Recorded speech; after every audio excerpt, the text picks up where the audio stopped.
Olá, seja muito bem-vindo à nossa discussão de radiologia torácica da semana. Hoje a gente vai discutir um caso de tomografia de uma paciente que foi para o pronto-socorro com quadro de tosse e falta de ar e dor ventilatório dependente, ou seja, aquela dor quando a gente respira fundo, dói. Então, é a famosa dor pleurítica.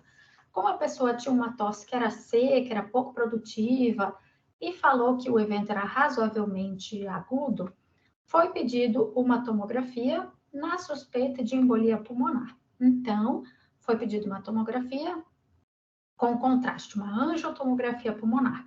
Então, a gente vai ver o exame e vai entender se tinha mesmo TEP ou não. Então, a gente vai ver primeiro aqui a janela de mediastino, que é essa janela que é mais escura, mais preta, e depois a gente vê a janela de parênquima, tá?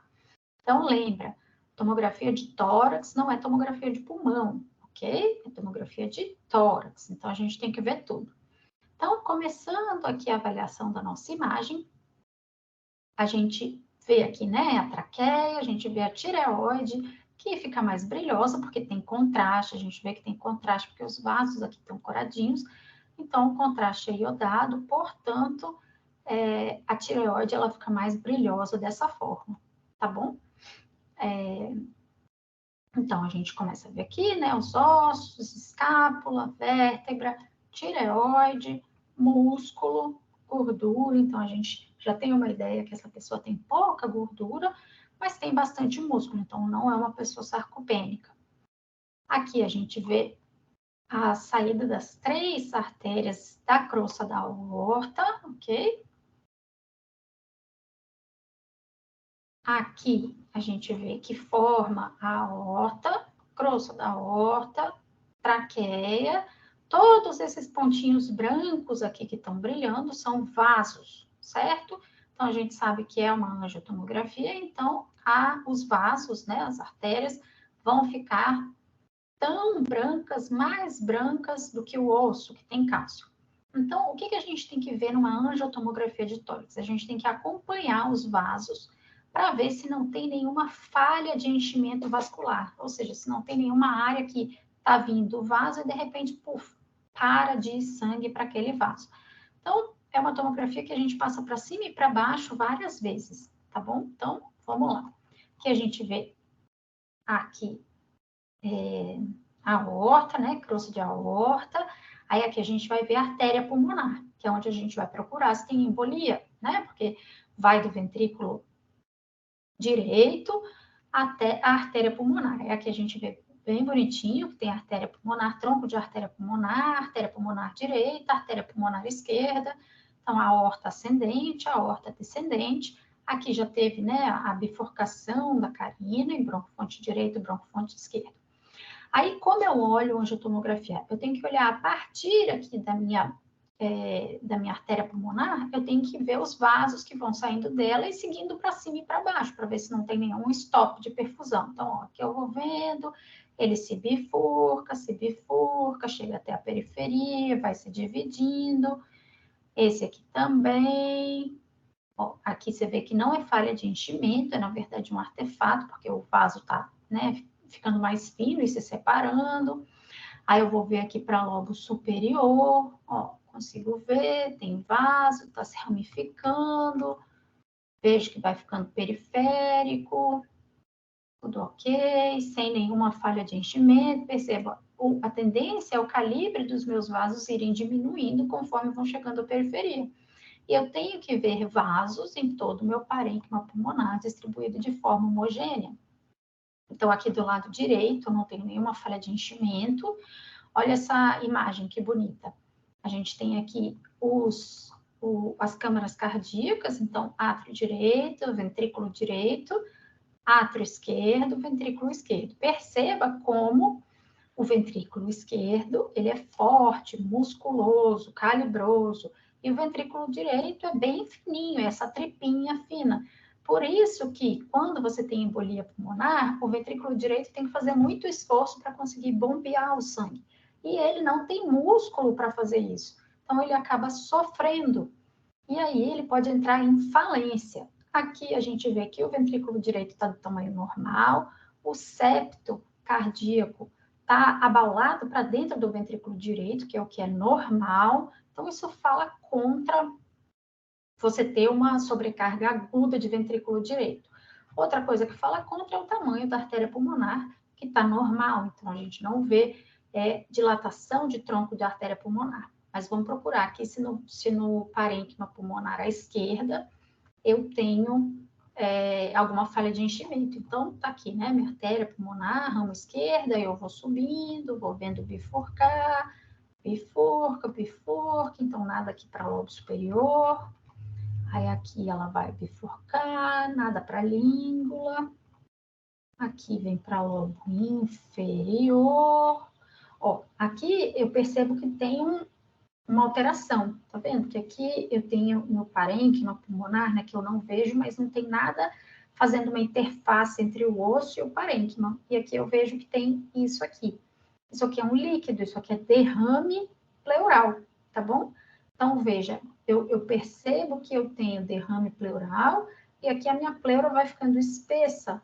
Então, isso aqui eu encontro, ó, é uma área de pneumonia. Ó, tenho broncogramas aéreos, tá? Então, tenho meus brônquios aqui, ó. Então, isso é um broncograma aéreo. Meus brônquios que estão aerados e o ao redor do meu parênquima que não está aerado, que está com consolidação. Então, na verdade, o que esse paciente tem aqui não é uma embolia pulmonar, não é uma atelectasia, ó, a gente consegue ver que os vasos vão bifurcando certinho, vem junto aqui, ó, brônquio, vaso. O que eu tenho mesmo é essa consolidação lobar com derrame pleural associado, mas deve ser uma pneumonia com derrame parapneumônico. Vamos checar aqui agora no parênquima para a gente ver se é isso mesmo. Então, vamos ver desde lá de cima. Então, olhando aqui, a gente viu no córteo mediastino, não tem nenhuma falha de enchimento, não tem nenhum sinal de embolia pulmonar, de hipertensão de artéria pulmonar, de insuficiência de ventrículo direito, de dilatação de ventrículo ou átrio direito, então não tem sinal de embolia pulmonar. Agora, a gente vai ver aqui no parênquima pulmonar, a gente vê aqui o parênquima está bem limpo, os vasinhos, né, se bifurcando, traqueia, o esôfago aqui atrás da traqueia, discretamente aberto, uma ectasia discreta. Aqui eu percebo que tem contraste, mas a janela que eu uso para ver se tem contraste é o mediastino, tá bom? Não é o parênquima. Aqui tem uns micronódulos aqui, periféricos. A gente não tem a história clínica desse paciente, tá? Os antecedentes pessoais, você sabe que era uma dor torácica, ventilatório dependente em base esquerda e uma tosse não produtiva. Que a gente vai descendo, descendo, pulmão limpo, limpa. Aqui, ó, a gente já consegue perceber que tem um derrame pleural, tá? Que tem essa substância aqui, né, na interface entre o osso e o pulmão, então é um derrame pleural aqui que está livre. E aqui a gente começa a perceber que tem alteração de parênquima, que vai ficando esse vidro fosco, vai ficando mais opaco, perceba os broncogramas aéreos aqui, tá? Então, quando a gente fala broncograma aéreo na radiografia de tórax, é exatamente essa imagem aqui, ó. É o brônquio que fica bem delimitadinho pela parede brônquica e o parênquima pulmonar ao redor que fica preenchido. Então, a gente consegue ver o ar do brônquio, que é exatamente essa parte que a gente vê aqui assim. Então, a gente vê o ar do brônquio e o ao redor com comprometimento. Então, aqui a gente vê que tem essa pneumonia, perceba, tem áreas de consolidação, tem áreas de vidro fosco, a pneumonia possivelmente está expandindo, né? Está até pegando aqui uma parte aqui de língula, fazendo até uma telectasia.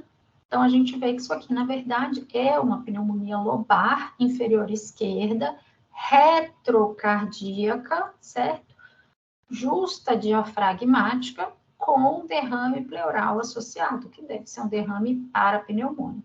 É um derrame de pequeno volume, se a gente funcionar aqui, a gente vai pegar, mas é um volume pequeno. E isso aqui, por ficar atrás do coração, muitas vezes pode ter alteração na visão do raio-x e você pode ter dificuldade por ser uma imagem retrocardíaca, tá bom? Essa foi a nossa discussão de hoje. Lembrem-se de ver a imagem do mediastino, que é aquela toda preta, compare a densidade dos vasos com os ossos para ver se tem contraste. Depois veja a imagem do parênquima e procure sempre comparar um lado ao outro e ver, achar sua lesão primária, que no caso é essa aqui. Ó, o broncograma aéreo bem bonitinho, que é indiscutivelmente uma pneumonia, certo? Por hoje é isso. Deixa o seu like aqui nesse vídeo se você gostou. Lembra de se inscrever no canal para não perder nenhum conteúdo. Até semana que vem. Tchau!